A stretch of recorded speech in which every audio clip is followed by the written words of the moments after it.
Alexandre Dubé. Il explore toutes les facettes de l'actualité.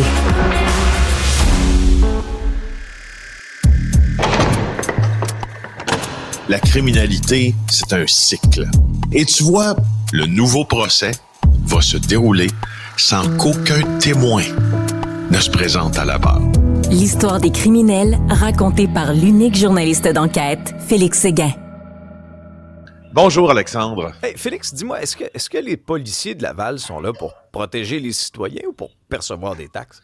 Ben, majoritairement pour protéger les citoyens, mais dans ce cas-ci, il faut bien se dire qu'on croit qu'ils sont des percepteurs de taxes à Laval, parce que c'est l'histoire d'une 60aine de parents qui ont reçu par courrier recommandé, s'il vous plaît, pour 12 000 $ de contravention. 12 000 $, Alexandre, pour avoir déposé leur enfant à l'école et s'y être stationné dans un endroit interdit.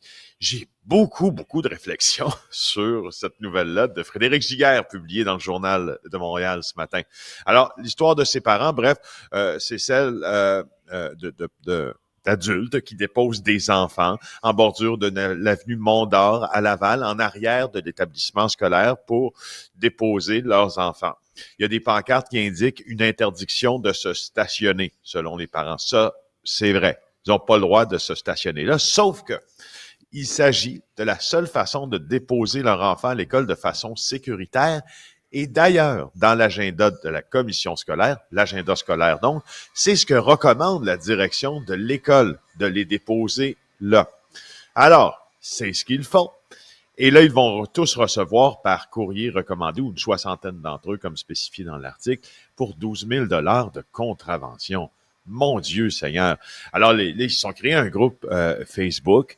Là, ils ont calculé un peu chacun leur amende. Ça varie entre 87 et 120 $, mais ça fait 12 000 au total. Certains ont plus d'une quinzaine de contraventions.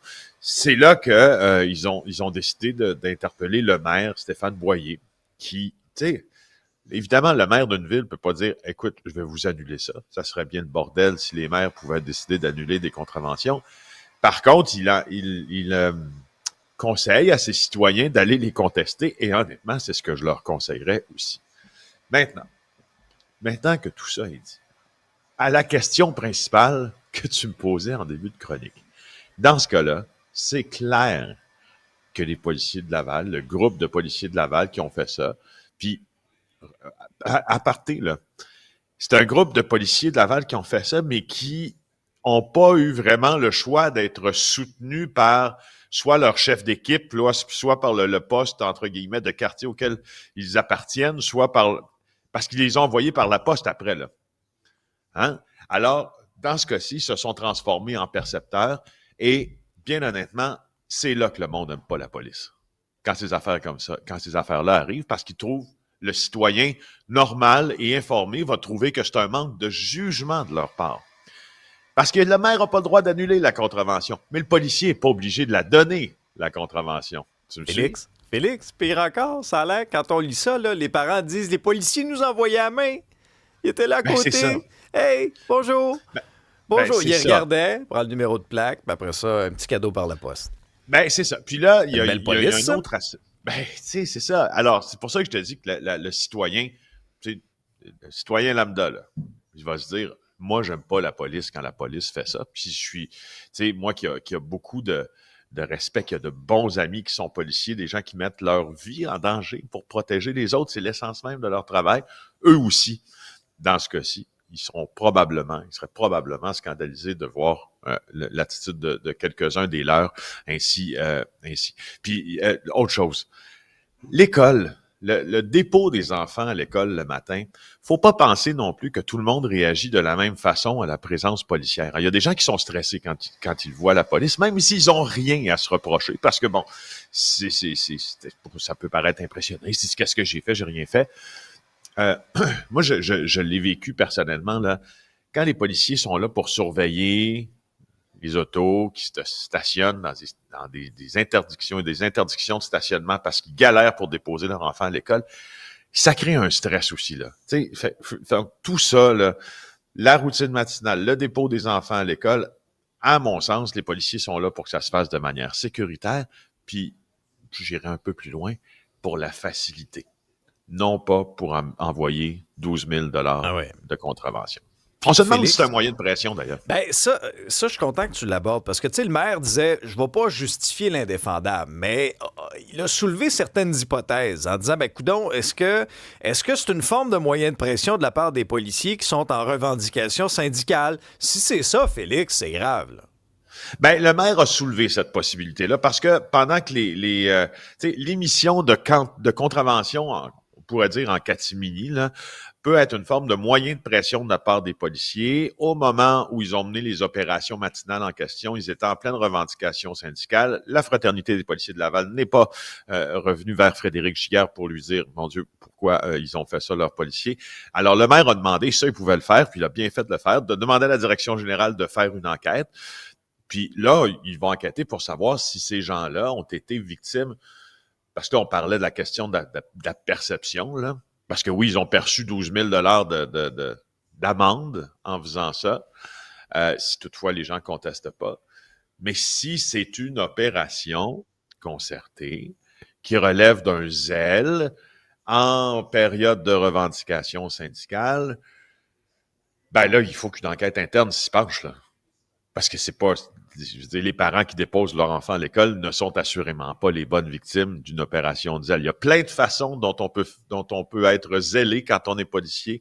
Ça signifie pas automatiquement que des gens qui déposent leur enfant à l'école, qui galèrent au salaire moyen chaque jour, auront ces contraventions à la fin de la journée. Les fameux jugements en français, il y a un juge qui en prenait trop sur ses épaules. Oui, beaucoup trop. La Cour d'appel vient de rendre une décision bien intéressante, mais très sévère envers un juge de la Cour du Québec. Je te résume en gros, là, c'est que, au fond, ce juge-là, en mai 2024, là, donc, fait un an, un peu plus, hein, il y a le juge Denis Galiatsatos.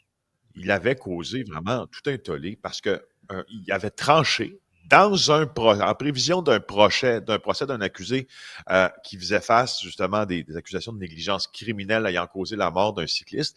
Il avait tranché sur la validité constitutionnelle de l'article 10 de la nouvelle charte de la langue française là, qu'on connaît sous le nom de la loi 101, qui exige que les jugements rendus en anglais soient traduits en français immédiatement et sans délai. Alors lui, dans son procès à venir pour négligence criminelle, il avait tranché aussi sur la constitutionnalité de ça, tu comprends? Alors tout le monde disait, mais qu'est-ce qu'il fait là? Je disais, mais pourquoi il se mêle de ça, lui? Je veux dire, c'est peut-être pas la bonne place où le faire, c'est peut-être pas... Alors, ça a été porté en cour d'appel, cette affaire-là, et les trois juges qui se sont penchés sur la question ont souligné vraiment beaucoup de lacunes dans la procédure du juge Galiatsatos, notamment qu'elle a été en quelque sorte précipitée, qu'il a forcé la main des parties, qu'il a imposé envers et contre tous, je cite, un cadre inadéquat pour résoudre ces questions-là. En clair, puis je ne sais pas en clair, plus précisément, les juges de la Cour d'appel disent « on ne tranche pas de cette façon ». C'est un peu ça, dans le fond. C'est que, s'il lit le sous-texte, là, le juge, il faut qu'il lise, tu n'avais pas à te mêler de ça, mon homme. C'est pas parce que tu es juge que tu peux te mêler de tout. Il y a des endroits, des tribunaux, il y a des codes, il y a des requêtes qu'on peut faire pour commencer à se mêler. D'ailleurs, elles sont faites dans le cas. On peut s'en mêler d'une certaine façon, mais je veux dire, pas d'un procès pour négligence criminelle en disant « Wow, cet article-là est inconstitutionnel. L'autre, on s'occupe de ça, puis on s'occupe de ça, puis on s'occupe de ça. » Reste dans ta cause, tranche dans ta cause, sur les éléments de ta cause. Je veux dire, pas sur la constitutionnalité d'une loi. En tout cas, bref, je trouvais ça intéressant. Et souvent, c'est quand il y a des petits égarements comme ça, des fois dans les jugements, où là, il y a des parties, lorsqu'on vient le temps, par exemple, de manière générale, là, de vouloir contester quoi que ce soit, de porter en appel, ben c'est souvent lorsqu'il y a des petits égarements des juges. Ben, c'est ça. Les juges, ce sont les maîtres des procès, ce sont les maîtres des causes, mais ce ne sont pas les maîtres du monde, là. Règle pas tout dans un procès, là. C'est ce que la Cour d'appel est venue dire. Je suis pas juriste, je suis pas avocat, mais on dirait que la Cour d'appel a dû appuie sur les freins dans ce temps-là. Mets les freins. C'est pas de tes affaires. Salut Félix. Bonne journée. Salut. À demain.